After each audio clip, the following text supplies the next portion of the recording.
안녕하세요. 암 전문의 김자영 원장입니다.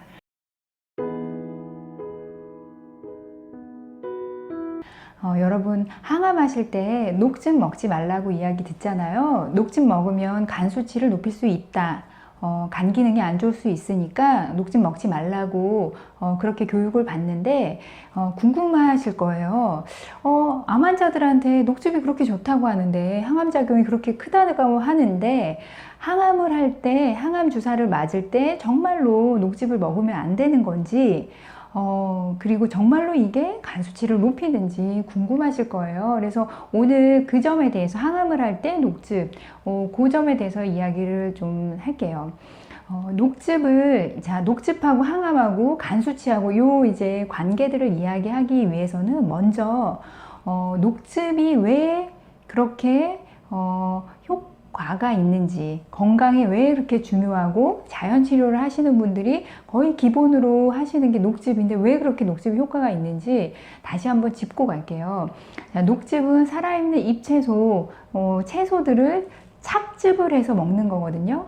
그러면은 무엇이 그냥 먹는 거랑 무엇이 다르냐면 일단은 비타민, 무기질의 양을 엄청 많이 착즙을 통해서 엄청 많이 우리가 흡수를 할 수가 있습니다. 우리가 생거를요 그냥 날것으로 입으로 씹어서 먹었을 때는 자, 녹색잎 채소 안에 들어있는 그 섬유질들이요, 단단하거든요, 굉장히. 마치 그 단단한 섬유질 안에 비타민, 미네랄들이 갇혀 있다라고 생각해야 돼요. 그래서 입으로 씹어 먹어서는 흡수율이 굉장히 낮아요, 실은. 근데 이거를 착즙을 해서 먹는 거는 그 섬유질을 분쇄를 하면서 이렇게 누르고 이렇게 분쇄를 하면서 그 안에 들어있는 비타민하고 무기질을 최대로 뽑아내서 먹는 거거든요. 그래서 굉장히 많은 비타민, 무기질을 먹게 되는 겁니다. 녹즙을 내서 먹을 때는요. 그 다음, 자, 이것만이 아니라, 자, 정말 중요한 또 두 가지 요소가 있는데 그게 바로 효소랑 피토케미컬이에요. 자, 효소는 살아있는 것이 가지고 있는 거예요. 그래서 야채만이 아니라요. 사실은 생선, 회, 그 다음에 육회 이런 거에도 다 효소가 있습니다. 그 다음에 발효식품들에 당연히 효소가 많이 있겠죠. 그 효소를 먹을 수 있는 방법은 끓였을 때는 그거는 당연히 효소는 파괴가 되는 거고 이거를 날것으로 먹을 때 우리가 효소를 많이 먹을 수 있는 거거든요. 그 효소도 다량 먹을 수 있는 게 이 즙을 내서 먹는 거겠죠. 바로 먹는 거니까. 그 다음에 자, 이 피토케미컬이 또 중요한데요. 녹색잎 채소들이 가지고 있는 여러분이 가끔 어떤 채소들을 먹으면 느껴지는 그 쌉싸름한 맛 있죠. 그게 바로 자, 식물이 가지고 있는 피토케미컬이거든요. 이 피토케미컬이 뭐냐면은 사실은 식물이 자기 몸을 보호하기 위해서 내는 어떤 물질들이에요. 이게 각 식물마다 내는 것들이 다른데 이 피토케미컬이 사실 우리 몸에 와서 식물한테는 독성을 내는 거지만은 사람의 몸에 들어와서 이게 약성이 되는 거거든요. 그것도 이 착즙을 통해서 다량 먹을 수가 있게 되는 겁니다. 그래서 왜 그러면은 이게 간 수치를 높일 수 있느냐? 실은 정말로 녹즙을 먹고 간 수치 독성 간염으로 응급실을 내원하는 분들이 있어 왔습니다. 그분들은 왜 그렇게 됐을까?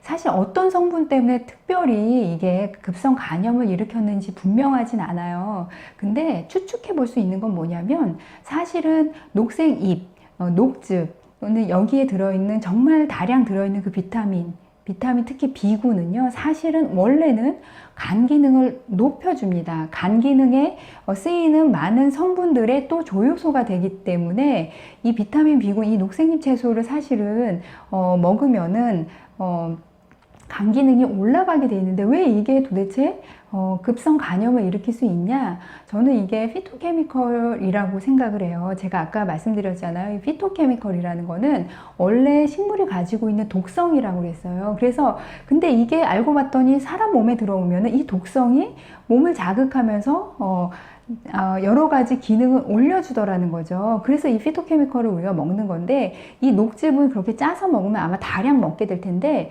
이 피토케미컬에 간에서 알러지 반응이 사실은 일어나는 것 같아요. 어떤 사람들한테는. 그래서 대부분의 사람들한테는 그런 알러지 반응 없이 별일 없이 먹는데 몇몇 분들한테는 분명히 그 피토케미컬이 간에서 알러지 반응이 일어나면서 급성 간염을 일으키고 있습니다.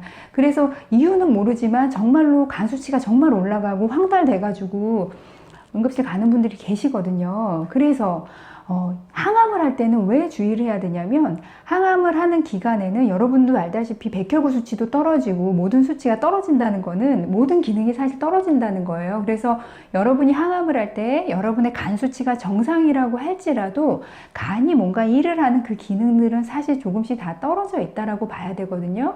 근데 우연히 어떤 사람에게 그 녹즙을 먹었다가, 녹색잎 채소 그 생것을 먹었다가 그 피토케미컬의 알러직 반응으로 급성 간염이 왔을 때, 자, 일반인들은 아주 위험하지 않게 갈 수도 있어요. 간염이라는 거는 또 어떻게 적절한 처치를 하면서 좋아질 수 있기 때문에. 근데 항암을 하고 있는 분들이 많은 기능이 떨어져 있는 경우들이 많기 때문에 그 급성 간염이 일시적으로 온 거를 사실은 이겨내지 못하고 굉장히 위험에 빠질 수 있는 겁니다.